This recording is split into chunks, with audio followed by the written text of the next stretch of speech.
you should have what's called an entry ticket, which is this one right here.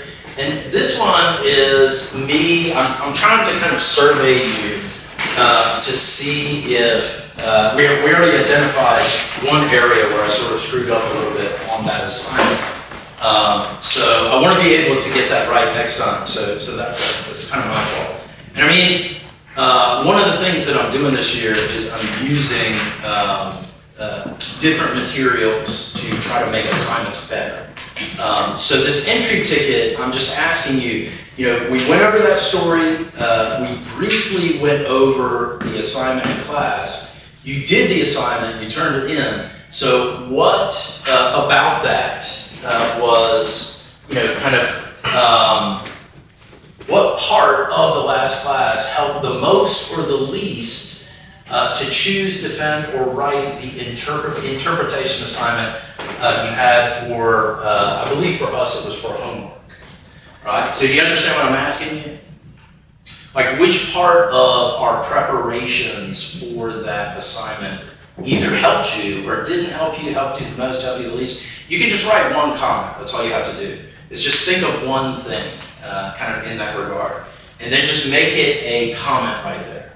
So I've also figured out how with the Padlets I can actually save your comments now.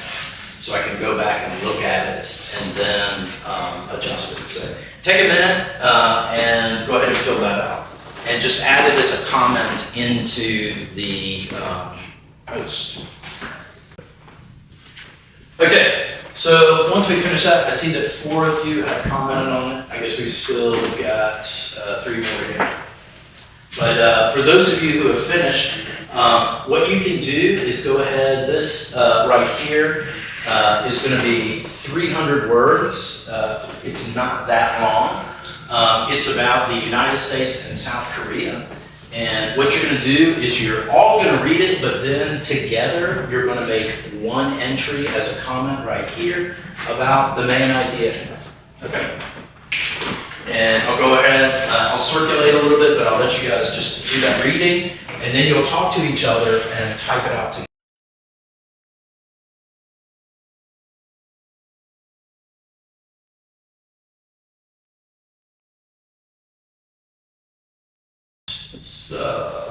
Okay, I shared a glossary for the story that we're going to read today. That story is called Grayness. It's by an author named Sheila Heti.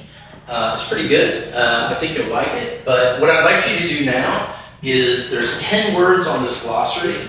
I'd like for you to go to that glossary, and I'd like for you to pick out a word when I tell you to do so and write a compound complex sentence.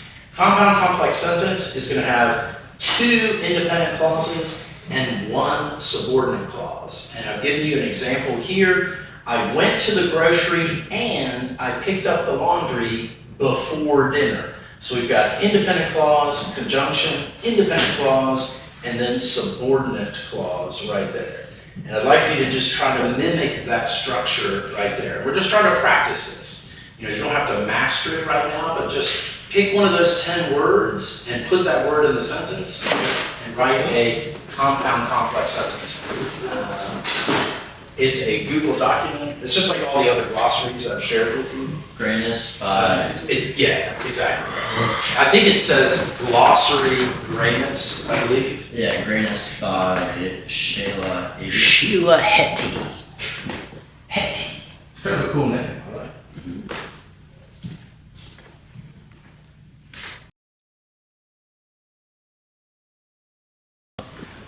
Aiden says, he tried to stay happy, but he felt despair creeping in, so he asked for help. Good. Braxton says, his case fell out of the local court's jurisdiction, so it had to be switched to a higher court.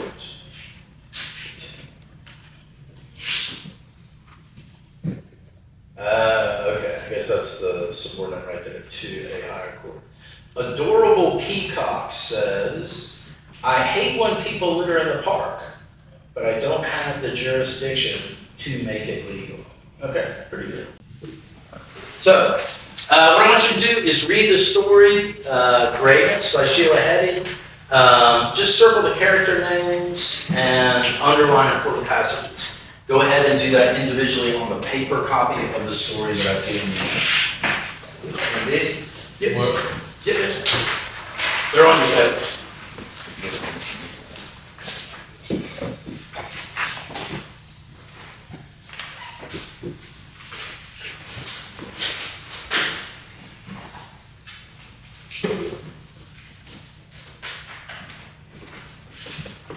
Last 16. It's a little 2020, I believe. That's Kate then, right? I'm sorry. Sorry about that. You don't. This is flash fiction.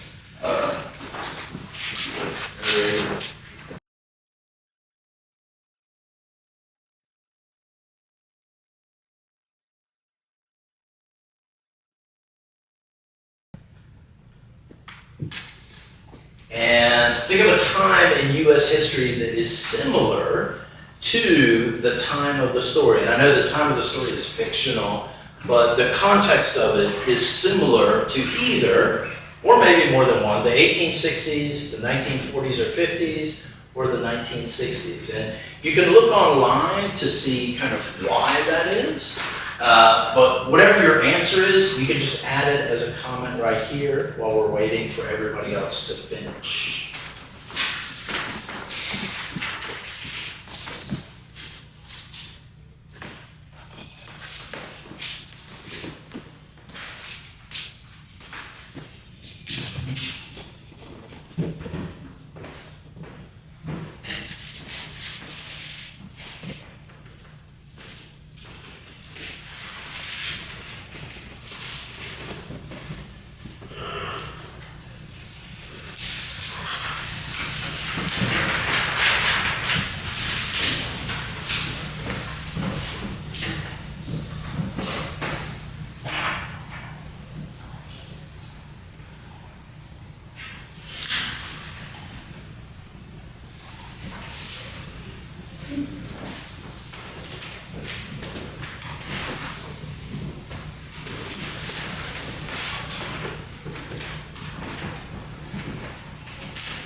Yes, sir. So like the next one, no. Go ahead and click out. It does that sometimes. It's actually this yellow right there. So it's just trying to get you to think about, and it's American history, so it might be a little bit harder. But like the setting in the story, kind of what this story is talking about, is it similar to the 1860s, which is kind of the time after the American Civil War, the 1940s or 50s, which is like exactly World War II, or the 1960s. Or you could come up with one yourself. Like in the last class, one of the students made a claim that it was kind of like the 1980s in America, which I thought was really interesting. But it's just to try to get you to think about it from a historical perspective.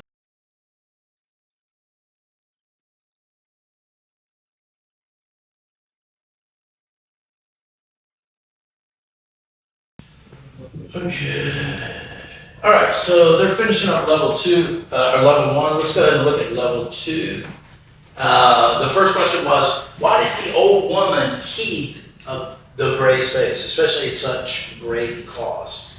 And their answer was the old woman keeps the gray space to remember where she came from as a reality check with all the colors in it. So, do you guys have something that you keep in your life as a gray space? Yep. Like your awesome. Yeah, it's like something that reminds you of the past, that you're nostalgic about, or that you have kind of a... Oh yeah, like I have a song that like reminds me of it. Okay, that's it. That's it right there. That's good. What's the song? I'm trying to think of the name of that song. Braxton, Yuri, how about you? I don't know. Not really. But that's okay. Like, not everybody is like that. Like, Yeah. not everybody is the same like that. Like, my brother, totally the opposite from me. Like I kind of have a bunch of stuff that I'm nostalgic about, but, you know, he's the opposite of me. So, I think, you know, everybody's different. Everybody's different. I wanted that way the Backstreet Boys. That's it. That was not the song I was expecting. What? Uh-oh. Yeah. That's the one. What's that song called? Oh, Yuri's got one too. Keep thinking about it. All right. 2, why do the filmmakers? So the narrator of the story is one of the filmmakers, and the other filmmaker is named Amanda. Right. So why do these filmmakers? Why do they like the old woman? And I think this is kind of logical. You know, she's different from everyone else and isn't all happy 24/7. I love the way that you guys say that, like the other people, which makes her interesting. I got this song. What's the song? Tears for Fears. Everybody wants to the world. I still remember exactly what age I was when that song came out, but I don't want to tell you. Number 3, what's the significance of the act of coloring the world after the war? What might it represent? Okay, real quick, last thing for today. I want you to fill in this exit ticket. What's one thing that you learned today, and why is that important? So just go ahead, once you type that in, you can go ahead and take off.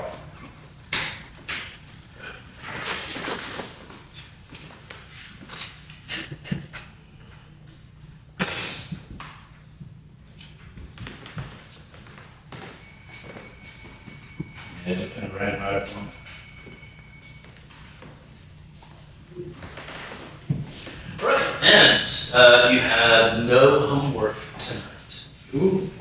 That's one. Wait, Jorge wants homework tonight. Hey, Mr. Crook, that's the homework from the weekend today. I really hope you will. Tonight. Yeah, like as soon as you can. Yeah, I just didn't do it this weekend. That's okay. That's okay. So just get it done for me today, and we'll be good. All right. Thank you, gentlemen.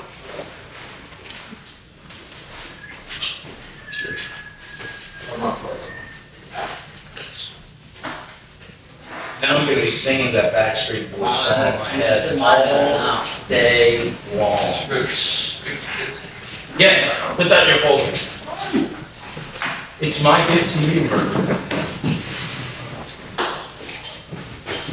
Be good. Have a good day.